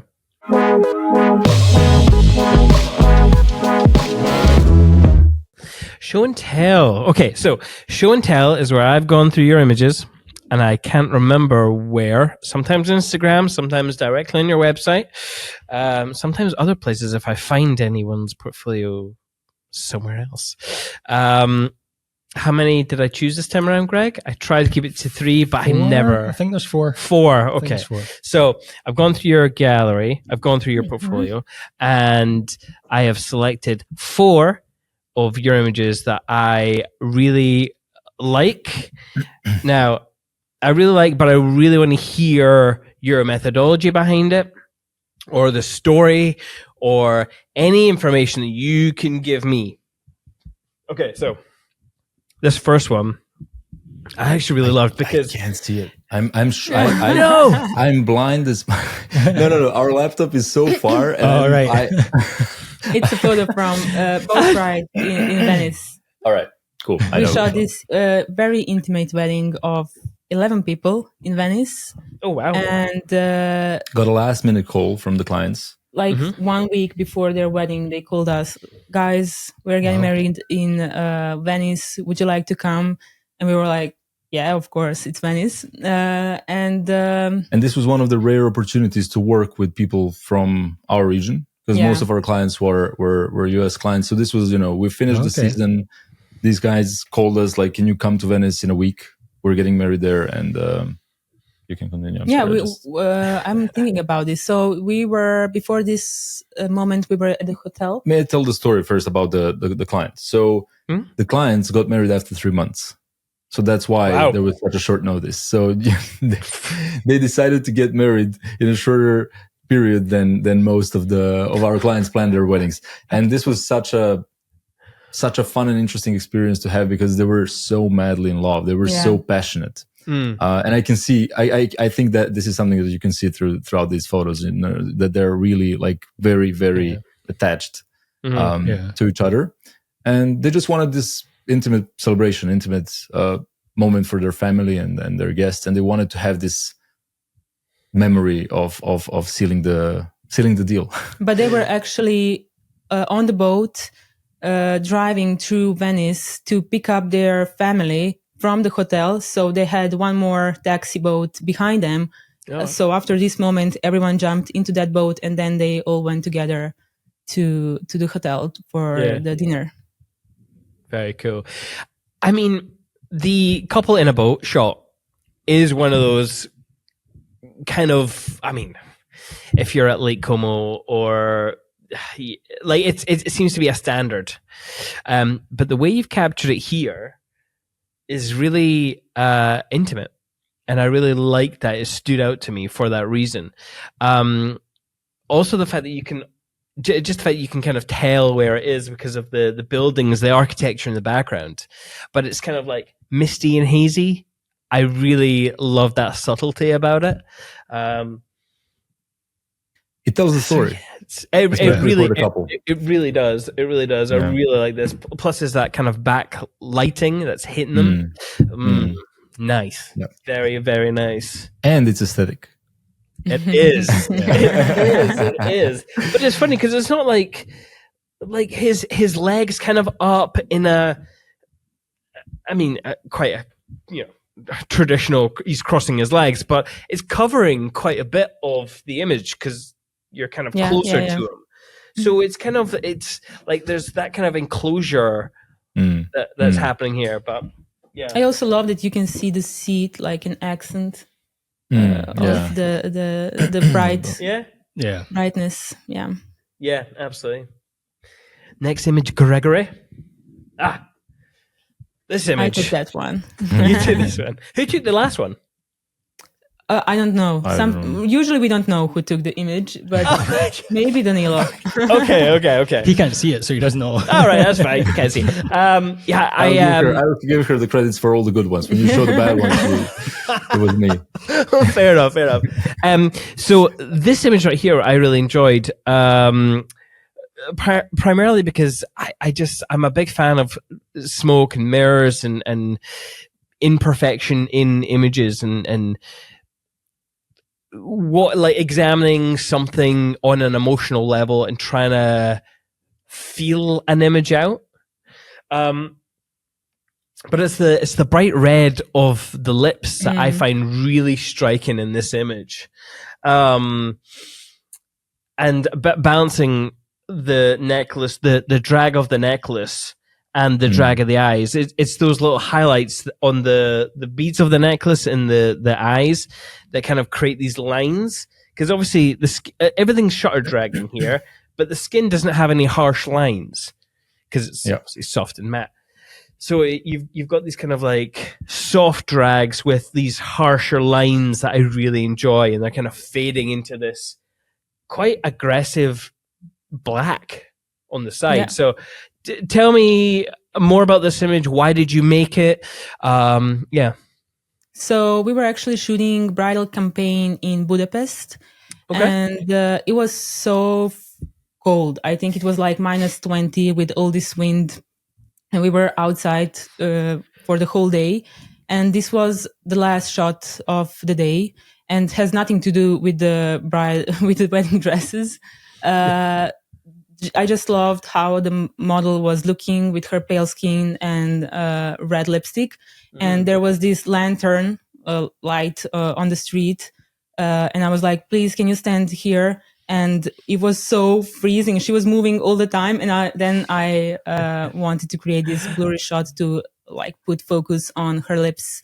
And But also I would say it's in some way, if I may add a comment of what I felt about this photo, like it feels to me very passionate. Like her expression is very kind of in the moment, in the passionate moment, and even like almost as if if when you have an intimate moment with someone, and then everything is like the light is very dim, and they're like everything seems a little bit blurry, and everything seems a little bit So it has this element of like sexiness and passion within it, but it's also very. But it felt like that because it was the evening and there was no, like without any people on the streets, just us with this beautiful light. So not to imply on anything. Sometimes but just... to me it looks like she's lying, laying down, but she's actually in standing position. I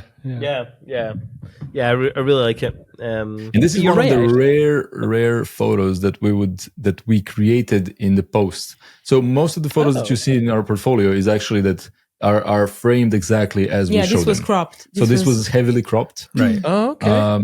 So this is one of the rare photos where we really like sat down and said, okay, so this photo doesn't really look like a finished product. So let's find the crop, let's find the frame that would make it really good, because we love the expression and everything. So we cropped it heavily. We made it a lot more look different than what it was captured. The rest are really like we frame exactly what we want to deliver. I don't know why. This is just, I think it helps us stay on track with what we're creating, and just to understand really whether like it gives us confidence that we're creating something that we don't have to think whether it's gonna really turn out good or not later in the We process. don't like to rely on luck.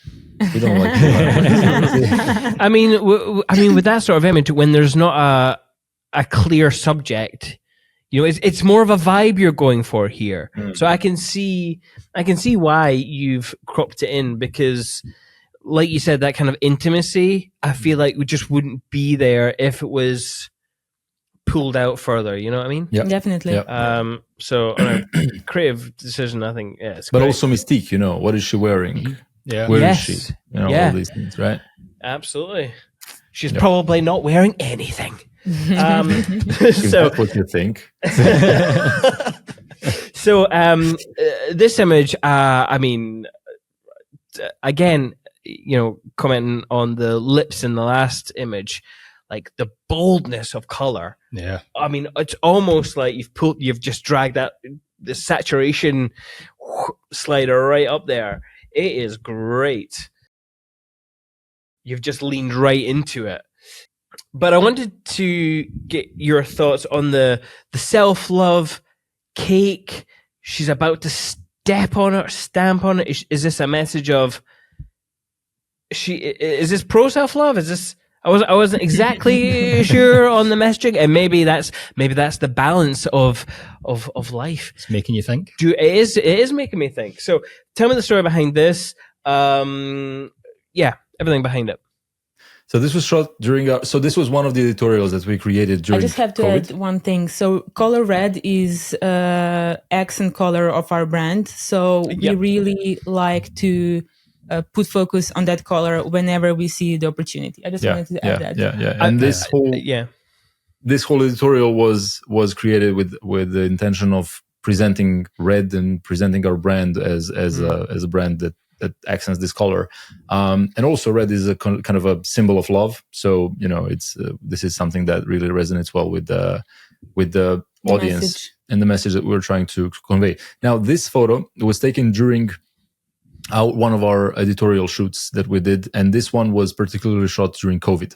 So I don't know if you remember, guys, but during COVID, a lot of people were alone, and there was a lot of this. There was basically this movement online where people would talk about self-love and just, you know, being with yourself and like nurturing yourself in these times where you can, you know, there is nothing out there for you. So now you can just sit with yourself and maybe read that book that you were about to read. Maybe, you know, watch that show that you wanted to watch, or just Be with yourself. Be with yourself and just be, you know, meditate, whatever you wanted to do.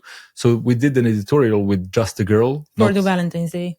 And posted it for the Valentine's Day, just like to basically to comment through these photos on this moment in history of humankind. But at the same time, you know, there were no weddings, no one could get married, no one could get in touch with anyone. So we wanted to present this idea of self-love. And throughout the editorial, you can see this girl enjoying the whole buffet table for herself, having the cake, having the champagne, like enjoying herself in all of these little rituals for herself. But then also there's this photo where she's almost about to step on the cake, because maybe it's been enough of isolation and self-love. Now maybe we can go and have love with everyone, you know, let's say make love with everyone, to have love from everyone and to share it with everyone, you know. So that was kind of a message and backstory. Yeah, that's good. But it makes you think. That's the point, you know. If it made you think, mission accomplished.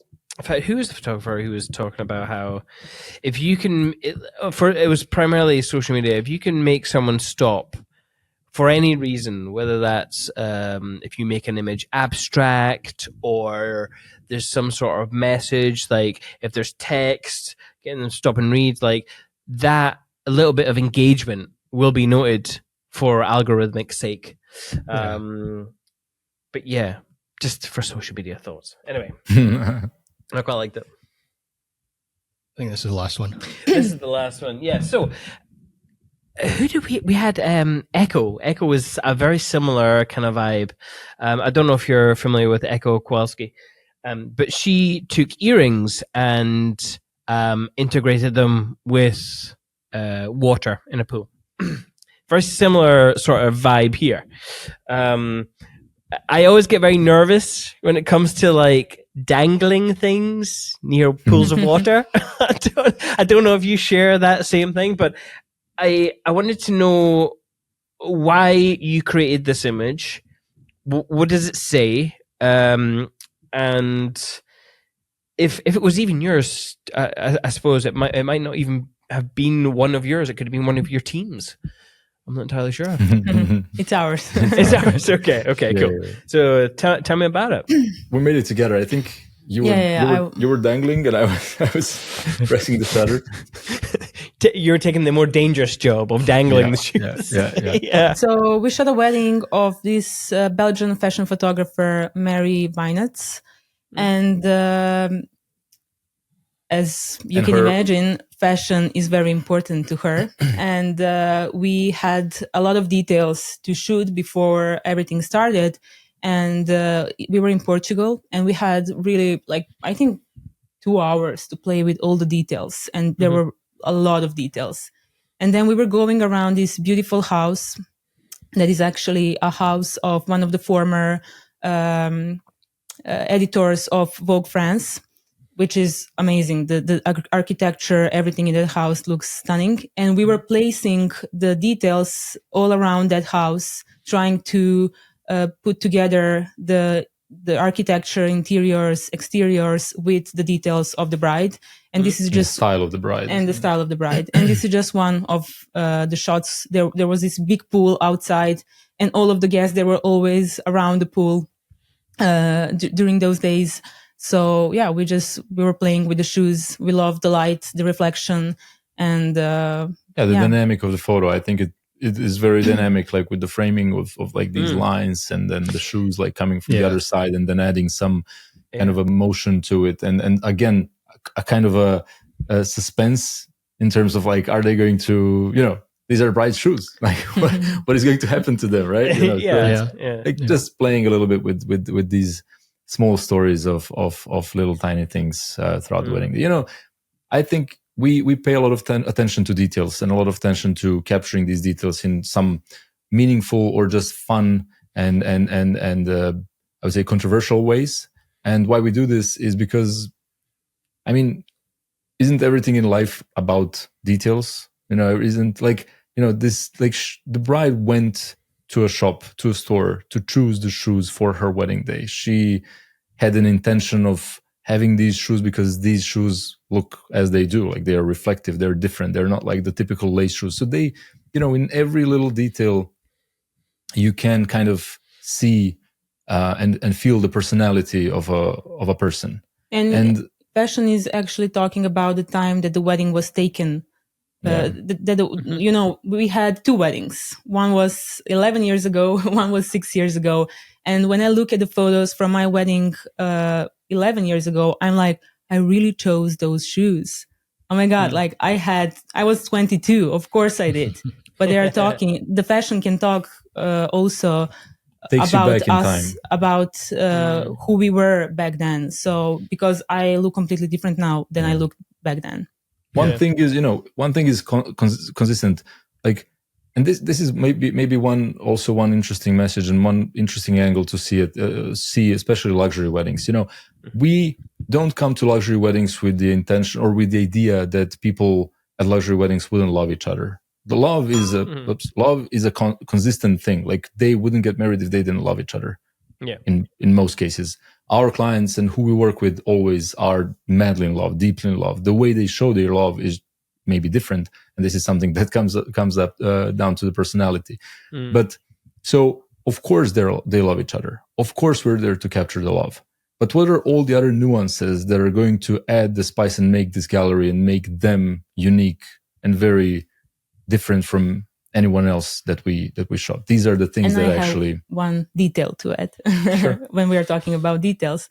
When we are shooting the wedding, we always try to think, we always try to create photos that could be framed in a beautiful interior. So because most of our couples, they have, like we did or anyone else, like you love your house, even if it's whatever it may be, you put a lot of intention into the interior. We love used stuff, so sometimes we would buy used tables, used chairs, like from 60s, 70s, but we are putting a lot of intention to that. And then if we have a beautiful interior, how can we create photos on the wedding day that our couples can frame to just have something abstract on their walls, like this photo. Look at this blue color. This can be a great accent in the living room.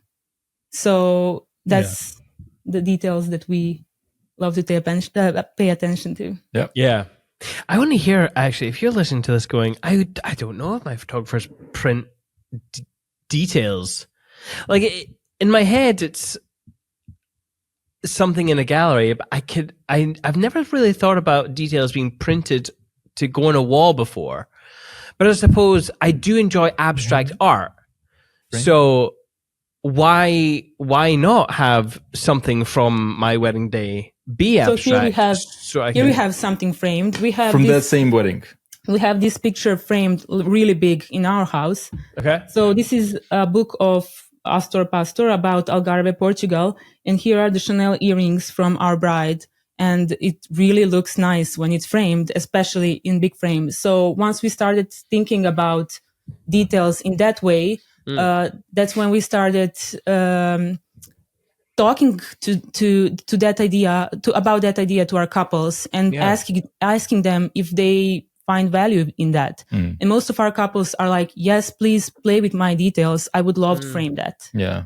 And when you think about the photos that you can find online, that you can buy as design to frame, it can be a cup, like design of the cup, espresso cup, or like a pearl spritz cup.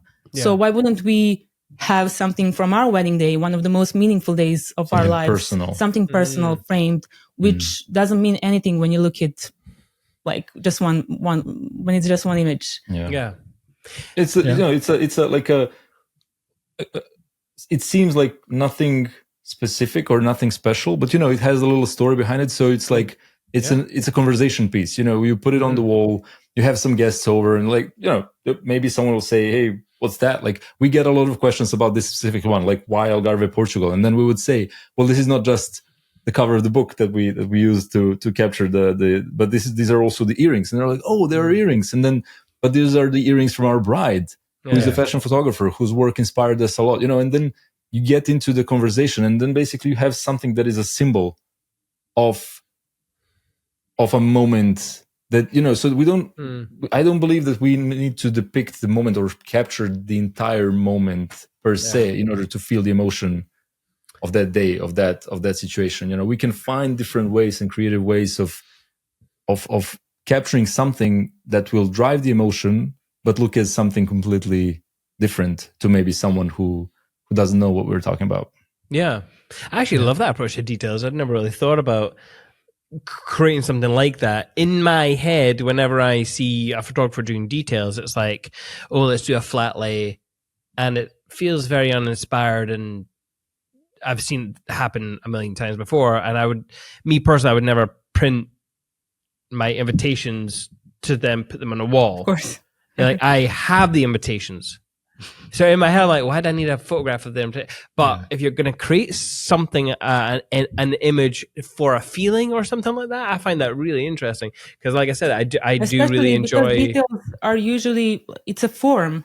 Yeah. If there's a box, a lot of, we have one image, I love that image, Cartier box for the rings. And we had, this bride gave us a like a bunch of these boxes, and we were like, what are we supposed to do with it?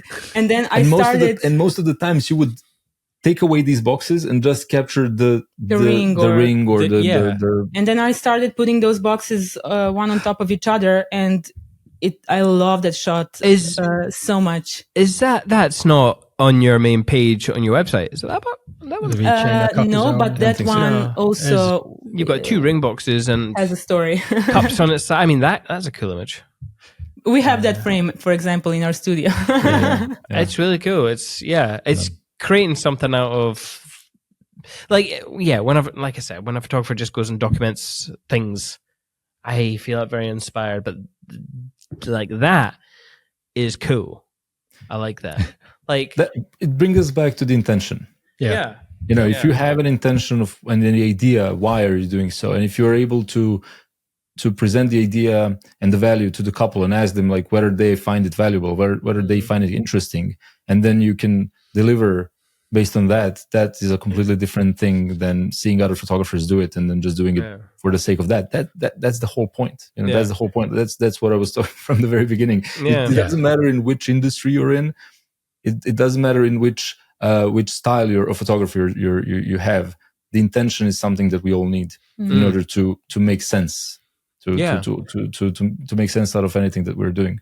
Yeah. Definitely. But until you said you create something like that and hang it on your wall, it didn't click for me until I was like, oh right, okay, I can, because you go to a shop and you buy something, an abstract piece of something. Yep. But if it's part of your wedding day, that's even more cool.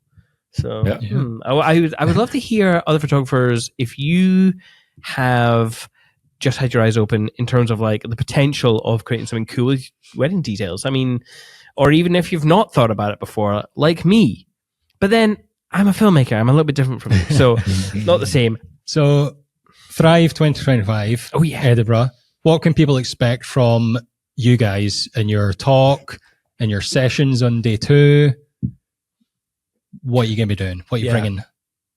Do you want me to talk about the talk and we can talk about the sessions maybe? Yeah. So for the talk, we will do our, let's say, signature talk about flipping the triangle.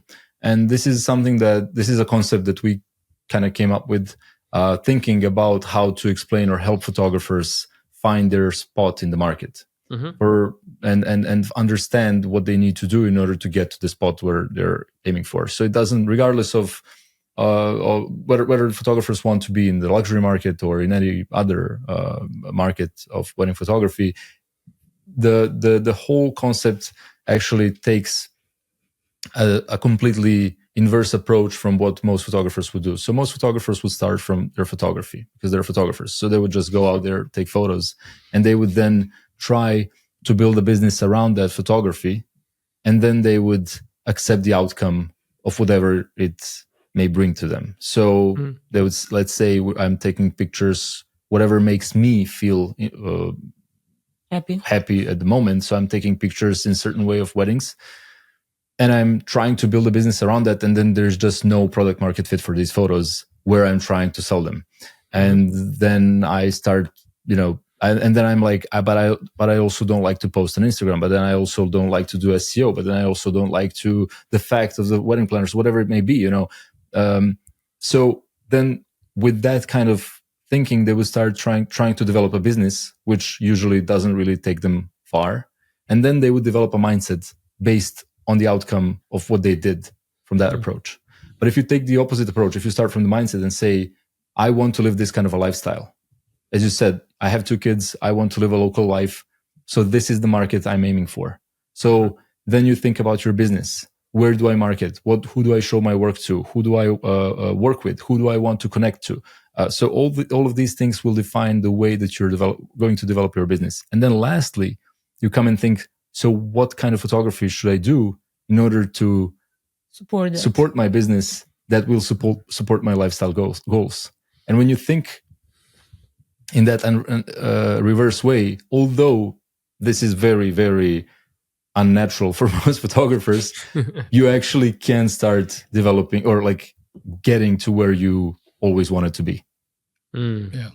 So it doesn't always mean that you have to give up on your signature. It doesn't always mean that, like, our signature was fashion photography. This is what we worked on. This is what we did. And I think you can see that in our photography. So this is what we always liked doing. This is what's always inspired us. So we loved fashion photography. So we never wanted to give up on that.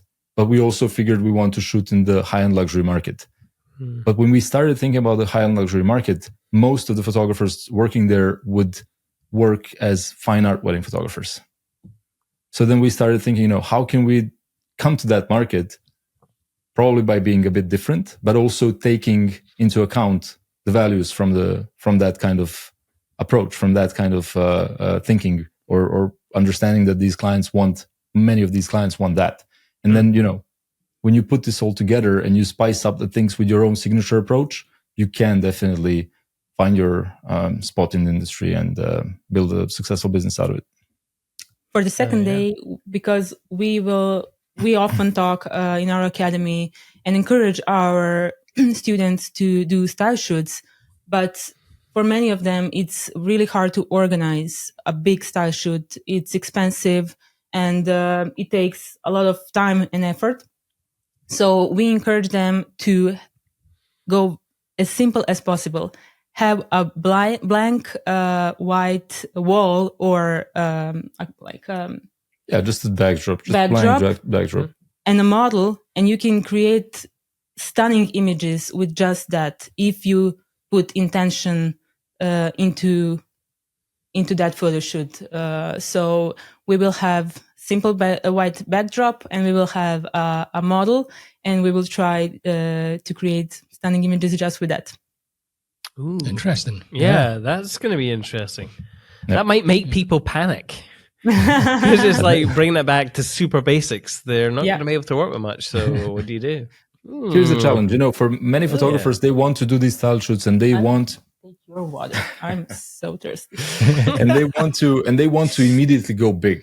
So they would invest in a beautiful villa in Lake Como. They would invest in flowers. They would invest in different things, and then they would, when they see that it's becoming very expensive, then sometimes they would split the cost with some more photographers or videographers. Mm-hmm. And then what it turns out to be is a high pressure situation in which you're trying to create something that you've never ever created before. Mm-hmm. So that's why we always say, if you've never done style shoots, go and do 50, 15, 5, whatever may be enough for you to feel fully confident working with a model. And you don't need anything further than a model and a white wall. And then after you've done that, maybe you can incorporate some details, some flowers, or some fashionable moments of maybe some shoes or maybe a couple different dresses. Yeah. And then maybe you can so that's looking back at Slim Errands, attractive people doing attractive things at attractive places. Start with attractive people, whatever attractive may mean for you. And then move to attractive places. Or just make them feel attractive. I think that's the point. Whatever you feel is the right fit for your portfolio. Then maybe add an attractive place where you're going to capture that, something that's going to resonate with the kind of clients you want to attract. And then lastly, when you feel fully confident with all of these things, maybe add having them do something attractive. Again, whatever this may be, going to Iceland. That's attractive place and attractive, people doing attractive things. So for that kind of portfolio, but don't go to Iceland first. Maybe first master the posing, maybe first master the way you're going to communicate, to get the most out of them, to get them and to present their passion, their love. It's not just about saying to people act naturally. Photographer's job is to understand how to make these people look in the photos, look as much in love in the photos as much as they are in person. Yeah. At least I believe so, Yeah. When you said act naturally, you mentioned that was another spicy comment on your your reels. Yeah, I enjoyed that one as well. All right. So if people wanted more information, if they wanted to follow you, specifically around your academy, where could people check that out? And what is that going to offer them if they sign up or? Sure. So I think the best way to connect with us is through our Instagram account. So it's daniloandsharon.com, at Danilo and Sharon. They can just DM us there. And if they would like, so Academy is invitation only, or basically we work on the Academy only after qualifying the photographers to enter into it. So anyone willing to join the Academy can reach out through Instagram. They can schedule a call with us. We can talk about we can see whether this would be valuable for them or not at the stage where they are currently, and then we can help them join. But we also have two courses. It's we have Flash course and editing course, and they can purchase those at reflections-academy.com. So reflections-academy.com. Very, very cool. I did not know that. Why did I not know that? Did I not do enough show note research? Shocking. Oh, our Flash course was I don't know. It's crazy. Like we didn't expect that, because when we started thinking about educating photographers, we always wanted to start with something that is something like Academy. And then I asked people at different conferences where we were talking, I would just ask behind the scenes, like, hey guys, what would you like to learn from us? And every time I would hear the same answer, like Flash. So I was like, why are we even talking about the Academy? Let's first create this Flash course and have people understand how we present, how we teach, and whether this would be something that, whether it's worth learning from us before committing to something bigger. So we had, I think, more than 500 students now in the Flash course. Amazing. And I think it really turned out great. It lasts less than 1.5 hours, I would say. And people literally, my promise is that from the moment you buy it and watch the course, you will know how to use the Flash. Not just know the essentials, but you will know how to use the Flash exactly like we do in our photography, because we present everything, our entire process with all the tricks and all the formulas on how to get the exact, that fashion forward look that we achieve. Yeah. Very cool. Very cool. Yeah. And final question in wrapping up, other than Atomic Habits, do you have another book that you would recommend people check out? Depending on what they want to achieve. What would you recommend, to yourself? Depending on what I want to achieve, really. Seriously, they're I'm not sure what, I've learned from Paulo Coelho as much as I've learned from Alex Hormozi. It just really depends on what you want to get to. I would say Atomic Habits is a great book because it's really useful to anyone. How to Win Friends and Influence People is a classic, definitely. Yeah. I would say also 7 Habits of Highly Effective People. Incredible book, beautiful book. And all of these, older kind of books, I think they're really, most of them are really better. Most of the new books are written based on especially in the self-help area. Most of these newer books would be written or would be diluted ideas of the older books that are out there. So I would say, exploring more, I would say maybe the easiest way is get into the algorithm of learning more about how to win friends and influence people. And that's going to take you into the rabbit hole of learning more about everything you need. Yeah. Yeah. Very cool. I mean, if anyone's interested in Atomic Habits and you haven't read it, where have you been? You can get it on Amazon. Hardcover is $21.53. But again, support your local bookshops, people. Awesome. Guys, thank you so much for coming on this podcast. And we're very much looking forward to meeting you in person and seeing it thrive. Yeah. Where can people check, tell people your Instagram handle, your website, where can they see your work if they wanted to check out more before meeting you at Thrive? Yeah, so our Instagram is at Danilo and Sharon. That's it. Our website is daniloandsharon.com. And as I said, reflections-academy.com for education. So that's mostly. We have a TikTok, but it's still not hot. Yeah. Did you dip your toes into the TikTok realm? Did you? Of course we did. How have you found it so far? Oh, I love using TikTok. You do? I've been avoiding it personally. Yeah, I've been avoiding it for years. And this year I started using TikTok as search engine. And I was like, that's everything I ever wanted, because every time I type something, that's exact thing I'm looking for. So yeah, we are experimenting with TikTok right now, but Cool. nothing. Yeah, not Too relying serious. on it at the moment. Yeah, And what's your TikTok handle? Danilo Sharon. same. Oh, awesome. So definitely go and check that out. People can follow us at perspectivebycinemate.com is our website. Our Instagram is at perspectivebycinemate. If you have loved this conversation, as we have recording it, hit subscribe on our YouTube at Perspective by Cinemate. And you can also get it wherever you get your podcasts. And we hope to see you in the next one. However, In the meantime, enjoy your Thrive.